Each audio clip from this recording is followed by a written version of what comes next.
Tommy Jaggi of Fansided here with NFL expert Marcus Mosher to talk about NFL training camps coming up. The biggest storylines here. We need to touch on the TJ Watt contract extension, Marcus, because we missed that last week.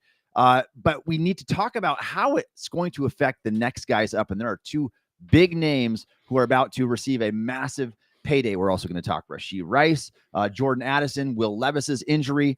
And we're going to break down some of these pivotal early season schedules and how maybe some absences will affect these teams, Marcus. So let's kick it right off with the TJ Watt contract extension news. This didn't come as a big surprise to us.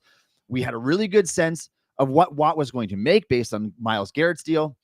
Early in the offseason, Garrett earned $40 million per season, $88.8 million guaranteed. Watt's numbers come in north of that expectedly. Now he gets one fewer year on the contract extension. It's a 3-year extension, $123 million, but $108 million worth of guarantees just in those 3 years. Marcus, I know that you are not the biggest fan of this deal. You've been vocal about TJ Watt at times. What do you have to say about this? Well, this is just the number, right? Like this is just the number that he was always going to get because that's the way these contract works. I think when it comes to TJ Watt and the Steelers, I think you can make an argument that maybe Pittsburgh shouldn't have made this deal. But once you got to this point in the offseason, after signing Aaron Rodgers, trading for DK Metcalf, trading for Jalen Ramsey, you kind of had no choice. Like it just didn't make sense to trade TJ Watt now when you're obviously trying to win. So for all those reasons, like I understand why Pittsburgh made the deal. I do think there's a chance when we get to, year 2, year 3 of this deal that we could be looking back and thinking maybe that wasn't the smartest move, but I totally understand why Pittsburgh did it, why they wanted to get it done now rather than waiting into training camp and making it a distraction. Again, it makes sense why Watt got this deal. Yeah, 100%. I'll give you a summer analogy here. Like you're waiting in line for a water slide. You get to the top. You can only pick one slide, and that's what the Steelers did with this extension. It's what they've been doing kind of since the NFL draft, and especially since the Aaron Rodgers signing and the Jalen Ramsey trade. And so this is the direction. The direction is let's try to win now. And fortunately for them, they're still able to hang on to a lot of 2026 draft capital.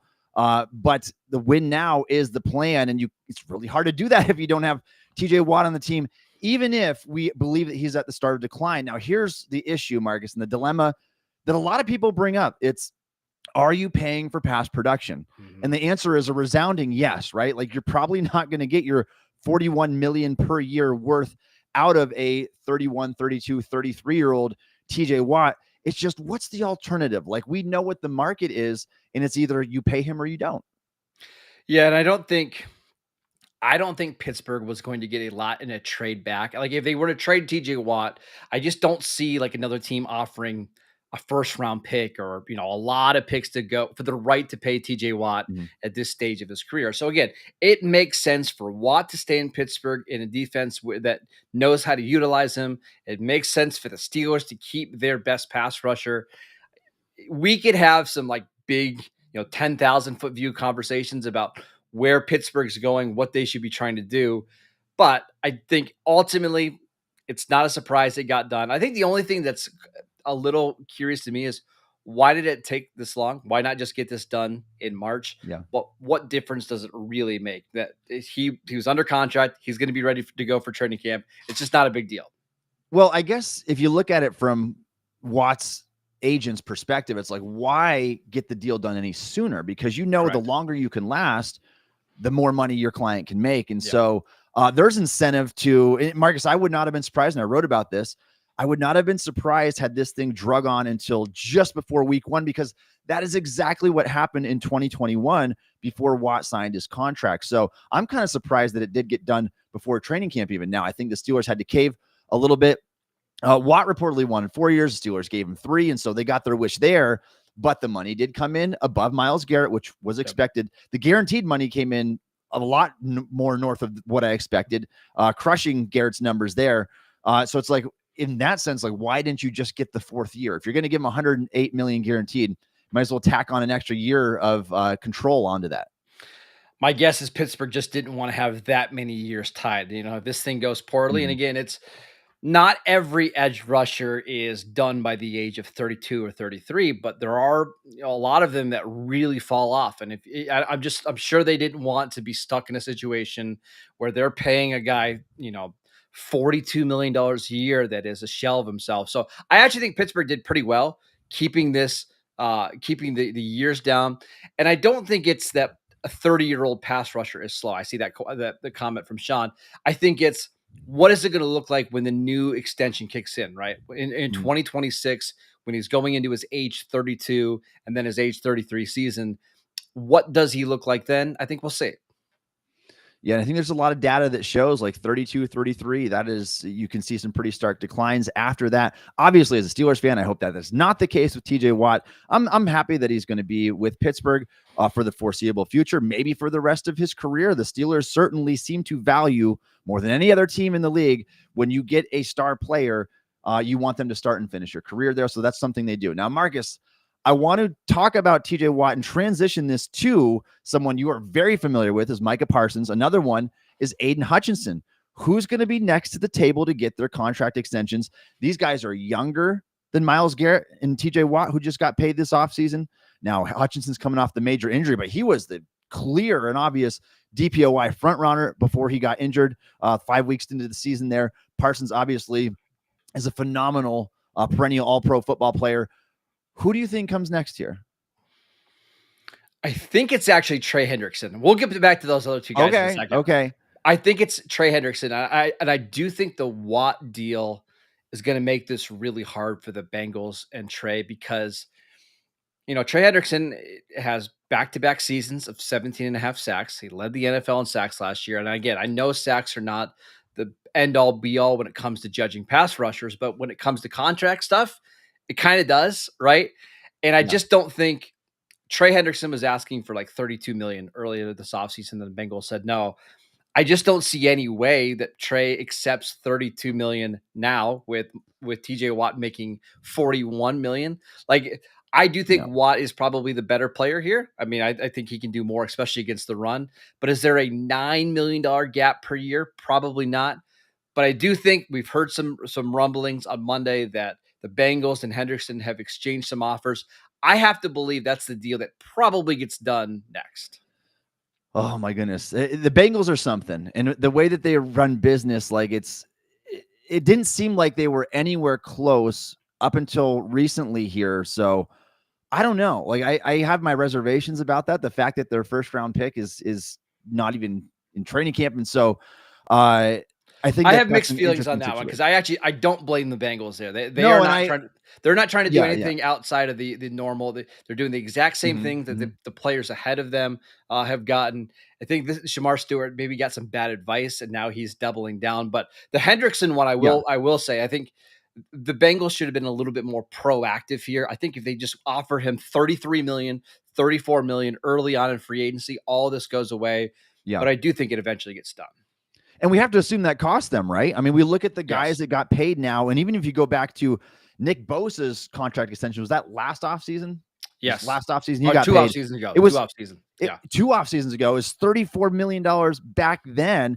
Since then, and over the last 6 months, Max Crosby, 33.5 per year. Danielle Hunter, 35.5. Danielle Hunter, 35.6. Myles Garrett at 40. TJ Watt at 41. He's not going to top Watt or Garrett, but where should this number come in for Hendrickson?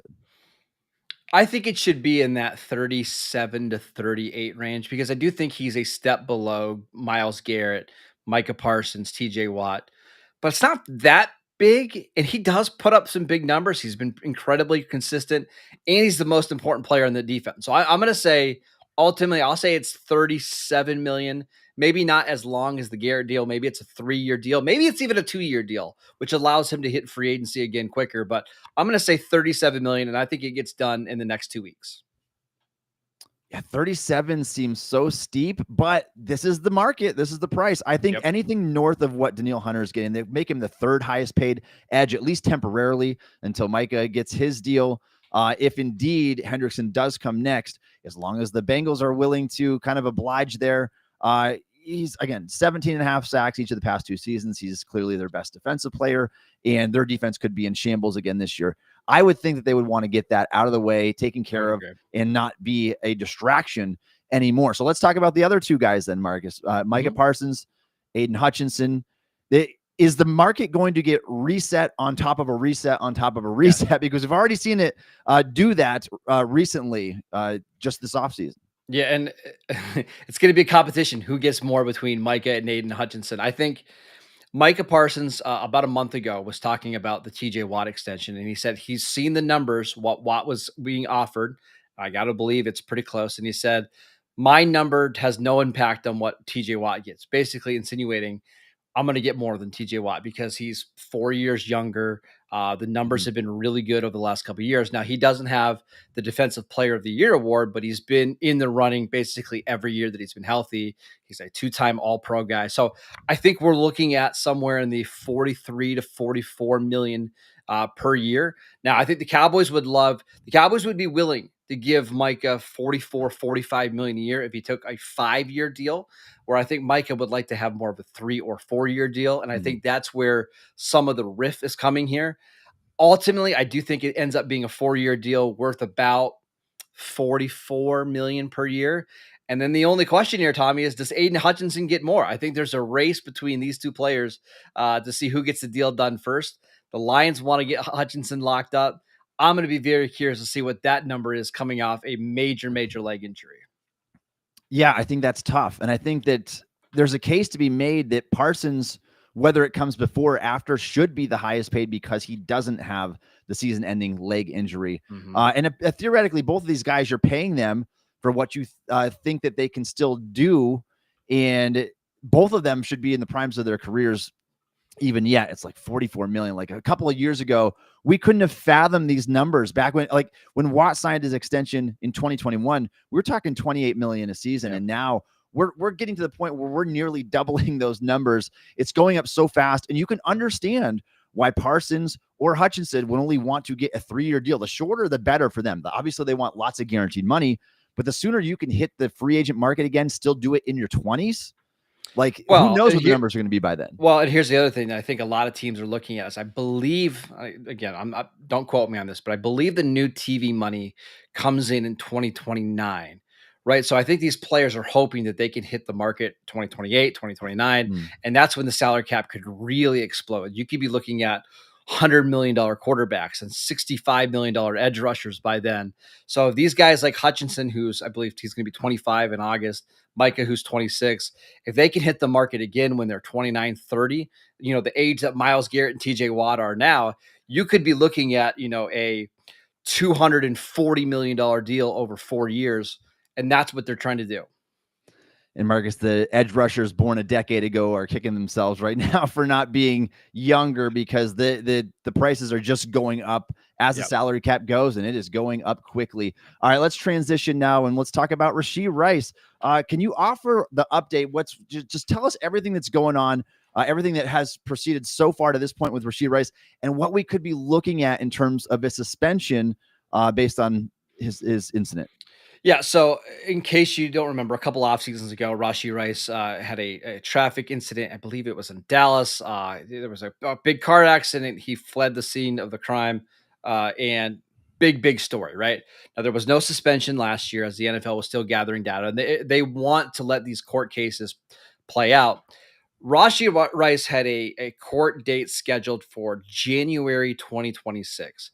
So I think a lot of people in the football world just assumed he was going to be ready to go for the entire 2025 season, have his court date in 2026, and then probably get suspended, during that final year, which would be his 4th year in the NFL. Well, instead, what happened is he actually pled guilty on Thursday and decided to take a lesser charge. He agreed to have 5 years of probation and a 30-day jail sentence that he can serve whenever during that 5-year probation period. And now that has opened up the NFL to suspending him now before the season begins. And that's different, right? Now you're talking about him potentially getting a big suspension, and I think the Chiefs are planning, or they're bracing for a 2 to 4 game suspension, where I think maybe others think it could be upwards of 6 games, maybe even 8 games, as the NFL maybe tries to set a precedent here. But Rashee Rice, I think it's very likely that he's going to be missing multiple key games earlier in the year. So let's dissect this for a little bit. And I've got the Chiefs schedule pulled up here, and it is tough. Yeah. And so for them, you look at what you've got going on early in the season. You are at the Los Angeles Chargers, at Philadelphia Eagles, then or excuse me, you're home on those games. Then you go to New York Giants, should be a winnable game there, regardless if Rashee Rice is playing. And then you get the Baltimore Ravens. And so Chargers, Eagles, and Ravens in the first 3 weeks of the season alone. And that's if it's the first 4 weeks of the season. That's if Rice gets a 4-game suspension. If the NFL wants to discipline further to ensure these types of incidents don't happen again, then you're at Jacksonville, you're home against the Lions. That takes you up to 6 games. What is your prediction of where this suspension will come in, and how do you think the Chiefs will be able to weather the storm without him?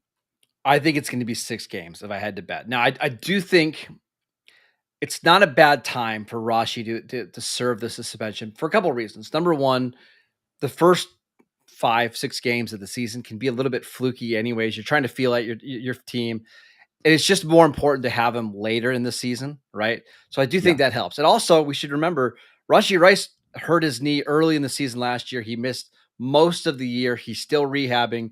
So giving him another month or month and a half to kind of get ready, get up to speed, I don't think that's necessarily a bad thing. But yeah, this schedule's brutal, and it's we know that the Chiefs are going to be able to find ways to win games even without Rashee Rice, but it's not going to be easy. Could we see them start 3-3 the open of the year? I think that's entirely possible.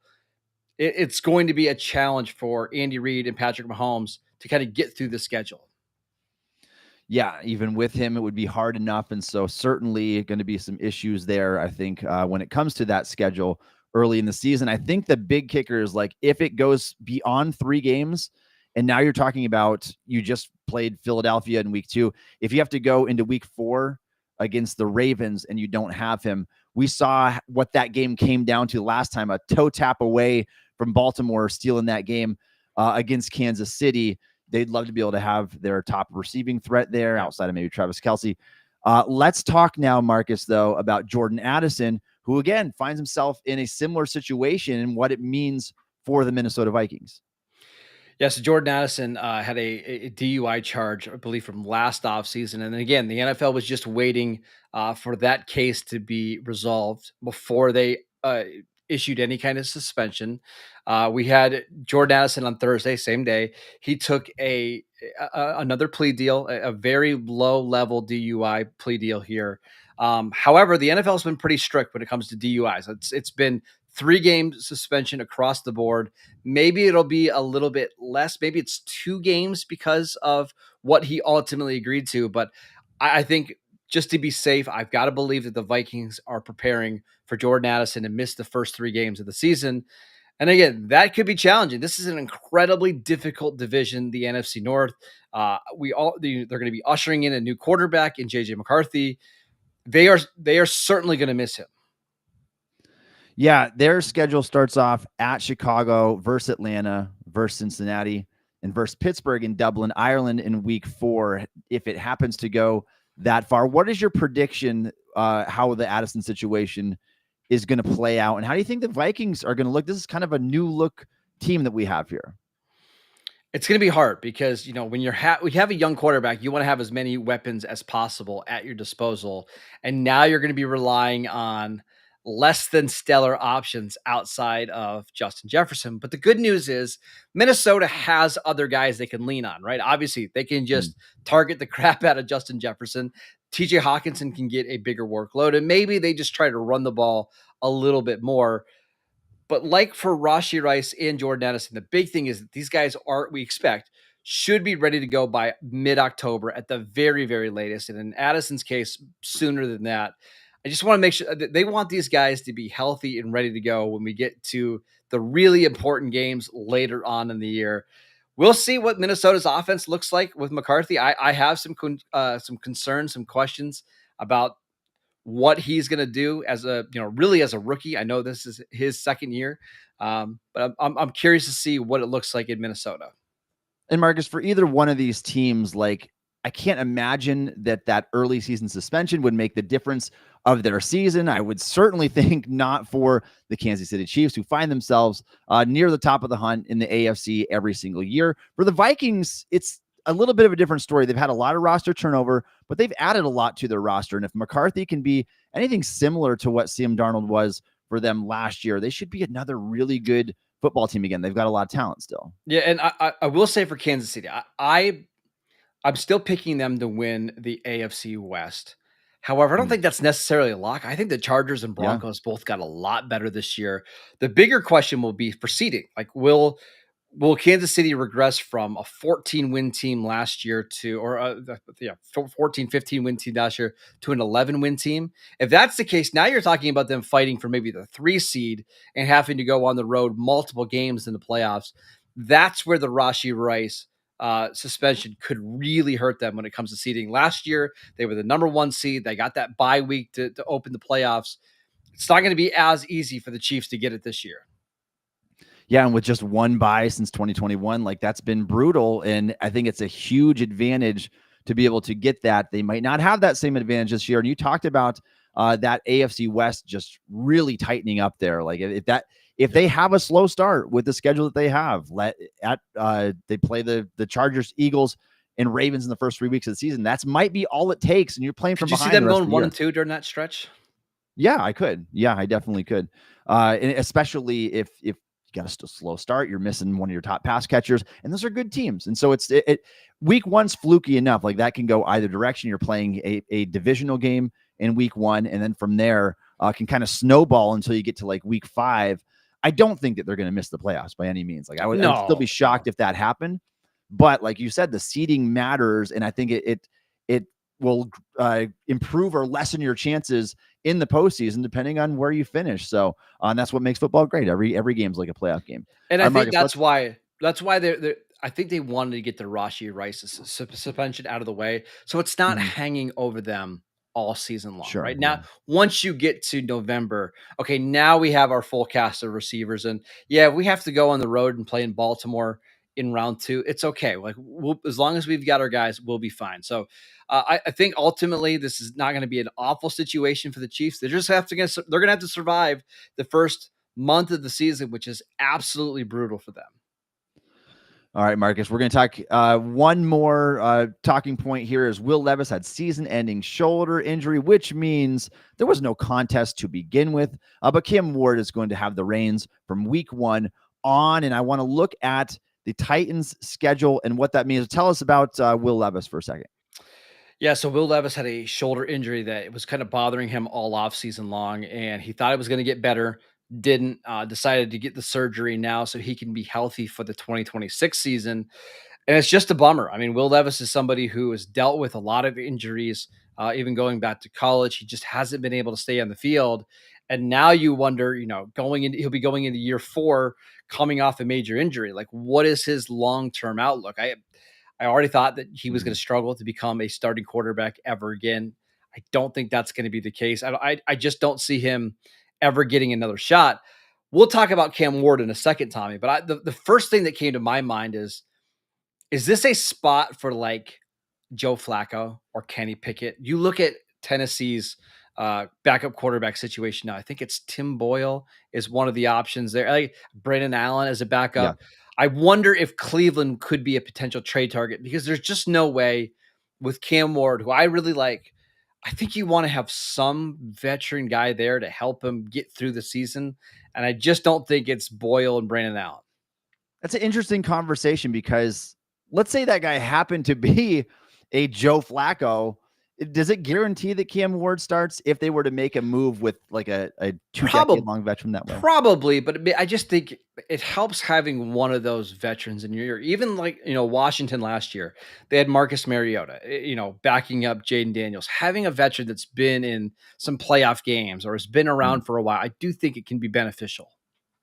Yeah, 100%. You like to have that person in your ear next to you and helping you out there as well. But let's look at the Titans' early schedule. They play at Denver in week 1 of the season. We know how brutal those matchups can be.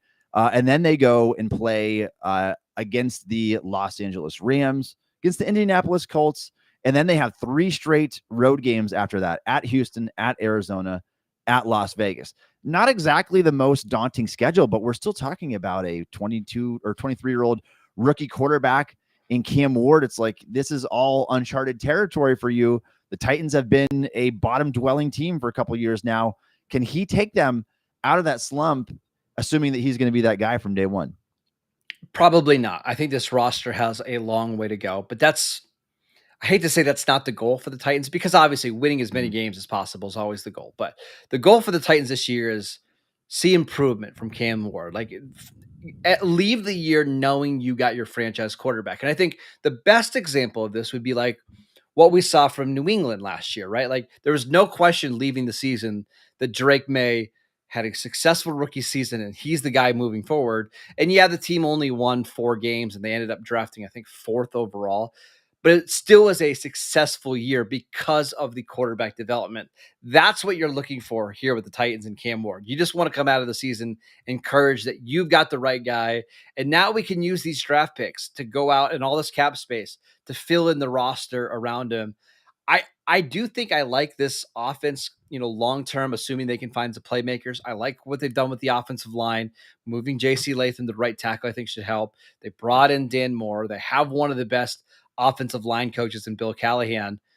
But I'm not expecting this team to win more than a handful of games this year. Yeah, and some good defenses on the dock too. In a perfect world, Marcus, it's like you would like to not have to deploy Cam Ward from day one, especially considering that day one game is against one of the league's top defenses in Denver, with guys like Zach Allen, Nick Bonito getting after you, a great secondary. Like, there's recipe for disaster in that game. And I would almost lean towards a more conservative game plan there, just to make sure you make it through there without looking too ugly in that first week. And maybe you'll catch them off guard. There's always a chance of that as well in the first week of the season.